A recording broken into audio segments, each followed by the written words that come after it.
Welcome to the Deep Dive. Today, we're looking at something huge happening almost invisibly in global finance. Think about money moving around the world seamlessly, securely, with total clarity. It sounds futuristic, maybe, but it's actually being built right now. And the foundation, it's called ISO 2022. Whether you're in business, investing, or just curious about how money really works, stick around. We're going to unpack what this technical-sounding standard actually means for you. Exactly. We're talking about a massive transformation in finance, and ISO 2022 is right at the heart of it. This isn't just some small update. It's an open global standard that's set to completely change how financial institutions, corporates, everyone really exchanges payment data. And the benefits: lower costs, much higher efficiency, brand new competitive opportunities opening up. So our mission today is basically to cut through the jargon, pull out what you need to know about ISO 2022, what it is, why it's a big deal, the deadlines, and how you can actually leverage it. Okay, right. Let's unpack that name first. ISO 2022, it sounds very official, maybe a bit dry. What is it exactly? Is it just like a new zip file for money transfers, or is it something deeper, changing the actual communication? That's a great question. And yeah, it's much, much bigger than just a file format. Think of it as the open global standard for financial information. The whole point is to get consistent, rich, and structured data for payments. Finance used to be like a Tower of Babel, different systems, different formats, clunky, error-prone. ISO 2022 is essentially a universal language for finance now. It sets the rules so everyone, banks, their corporate partners, everyone, communicates clearly using the same structure. It standardizes things, ensuring clarity, consistency. It doesn't matter where the payment starts or ends up. So less a new message type, more like a universal dictionary and grammar for financial data. Right. What's the real impact of having that richer, consistent data flowing through the system? Oh, the impact is huge. Absolutely profound. This standardization, it's the key. Because the data is so structured, so rich, think going from like a basic telegram to a detailed email with attachments, the quality of payment info just skyrockets. And it's not just more data, it's smarter data. This translates directly into, well, better efficiency because systems can process it automatically, less manual work, also much stronger compliance because the necessary information is right there structured, and way more effective fraud prevention. It's really laying a groundwork for, full digitalization in finance. True end-to-end automation becomes possible. Makes sense. A common, richer language for a global system. But let's be real, changing financial plumbing is hard. People resist. What exactly was so painful about the old ways that made this necessary? Why couldn't we just, keep patching things up? And most importantly for our listeners, whether you're a huge company, a small shop, or just managing your own bank account, why should you actually care? This is where it gets interesting, right? What are the concrete, tangible benefits for individuals, banks, and especially businesses? Right, vital questions. The old systems, well, they were a patchwork. Different standards, proprietary formats. It was messy. You'd get data truncation, meaning important details just got chopped off when moving between systems.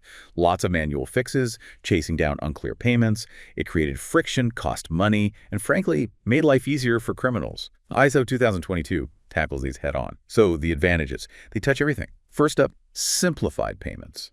Because the data is structured, consistent, payments can fly through automatically. Initiation, reconciliation, everything. Think way less manual effort, fewer mistakes, smoother cash flow. Okay, less manual work, fewer errors. That sounds good already. What else? Then there's improved data quality, like upgrading from a fuzzy photo to HD video for payments.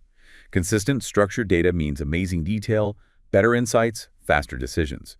For a business, that's crystal clear cash visibility, better planning. And this is critical. Enhanced fraud detection and AML anti-money laundering. ISO 2022 messages carry much more detail. Who's the ultimate beneficiary? What's the payment for? Invoice numbers. This richness makes spotting shady activity way easier. It's proactive prevention, not just reacting after the fact. Right, more data makes it harder to hide things. Exactly. And finally, global interoperability. Since it's a universal standard, it makes communicating across borders seamless. For any company doing international business, this is huge. No more headaches translating data between different country systems. It just works. That really does sound like a major shift. So if I'm running a business, how does that translate to my bottom line, my daily grind? What's specifically in it for corporates? For corporates, the benefits are really direct and powerful. First, vastly improved reconciliation. With that rich data, matching payments to invoices, purchase orders, it can happen automatically. This slashes reconciliation time, which, let's be honest, eats up tons of finance team hours, and that leads straight to working capital improvements. Faster, accurate reconciliation means you know exactly where your cash is, so you manage liquidity better. It also means more efficient cross-border payments, fewer delays, lower fees compared to the old ways, and really important now, seamless API connectivity. Businesses use APIs for everything.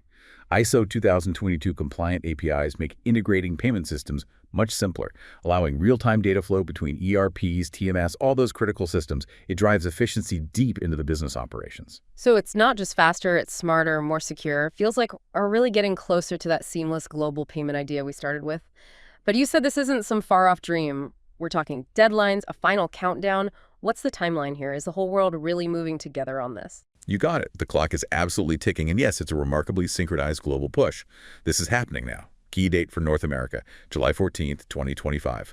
That's when the Federal Reserve banks switch Fedwire fully to ISO 2022. The old format, AFAM, gets retired. That's a massive change for the U.S. system.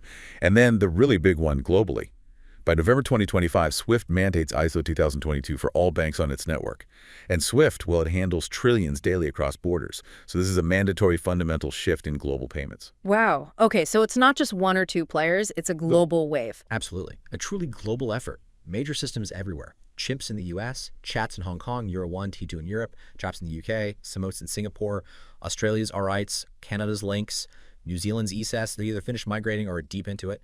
And you got places like Denmark, Norway, Sweden lining up for early 2025. It shows how unified this push is. And this whole migration, it's been staged over years. It had to be. Back in 2023, it was all about planning. Migration strategies, educating teams, finding the gaps in existing systems, setting up dedicated teams.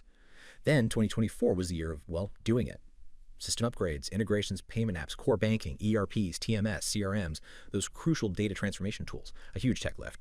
And now, 2025, it's all about testing, validating, making absolutely sure it works. Compliance checks, running old and new systems, side-by-side parallel runs, plus ongoing training, making sure everyone from the front line to the back office is ready. It's a methodical ramp-up. Okay, so the pressure is definitely on. It's a multi-year push hitting its peak very, very soon, which leads to the obvious question. What do organizations actually do? What are banks and corporates scrambling to put in place right now to meet these requirements? What does this practically mean for them? Right, and it's not just about ticking boxes for compliance. It's about actually getting those benefits we talked about, staying competitive. For banks, it's a heavy lift, requires real investment.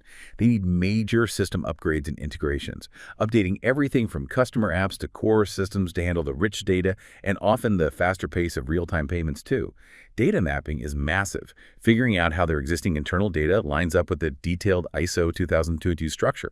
It's complex. They need solid data validation and compliance tools, making sure data is accurate, meets regulations, and crucially, integrating AML and fraud tools early. Retooling how they spot financial crime using this new, richer data. And of course, tons of staff training. IT, operations, compliance, customer service, everyone needs to understand the new formats, the new workflows. Okay, that's the banks. What about the businesses, the corporates? For corporates, it's just as vital, maybe a bit different in focus. They need to ensure their key systems, ERP, treasury management systems, TMS, can actually handle ISO 2022 messages, both receiving and sending. That might mean software upgrades, new modules. Often they need data transformation tools too, to bridge their internal formats to the standard ISO 2022 messages for talking to the banks, and absolutely critical, talking to their banks. Open communication is key to make sure everyone's aligned on the transition, avoid surprises, and strategically.